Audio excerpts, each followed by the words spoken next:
And the other thing that comes in line with the Memorial Day weekend, and especially on this Monday, is people swimming in the rivers. And a lot of people just don't get it when it comes to the safety, regardless of all the drownings and all those things that happen over the years. We always see these events happen more and more. So we wanted to bring in a guest for that. We brought in Sacramento Metro Fire Department Assistant Chief Walt White. Walt, thanks for coming in to talk to us a little bit more about river safety and what are some of the things that people continue to overlook with our rivers? Well, probably the biggest thing is people continually overestimate their abilities and underestimate the power of the river. And to make matters worse, if alcohol gets involved, then their physical abilities are reduced even further, and they have impaired judgment. That water is extremely cold, and people that wind up in the water, if they're not wearing a life vest, they're going to get into trouble really quickly. And this is even if you consider yourself a great swimmer. It doesn't matter.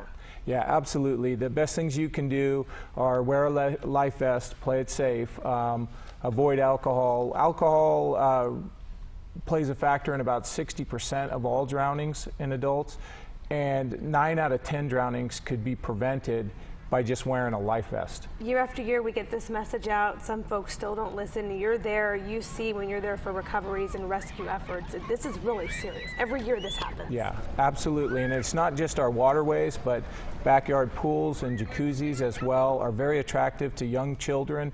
And we had a couple near drownings earlier 2 weeks ago. And there's really no substitute for supervision and for using, life vests and barrier devices around pools. And when it comes to life vests, a lot of people don't know the rules when it comes to that. You're here to give us a demonstration about that, especially when it comes to children. That's the most important thing, is making sure your kids have it. Absolutely. The important things are that you look for a life vest that's U.S. Coast Guard approved, and that it's the appropriate size. Kids don't grow into life vests like they would clothes. You want a life vest that fits them the day that they're in the water. So that's really what's important, is it needs to have a snug fit. And while you're talking about it, we have two models over here, and it's going to show us. Can you go over there, Chief, Absolutely. and kind of show us exactly what you're talking about here? You can just keep going through it. With us today, I have my daughter Sophia and her friend Ava, and they are wearing life vests that are properly sized for them.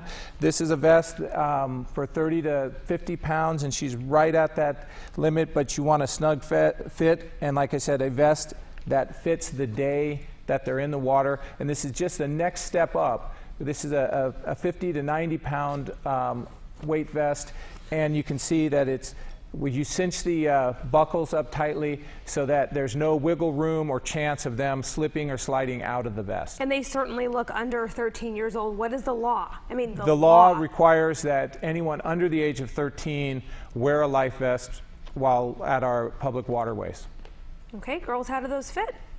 Thumbs up? Good.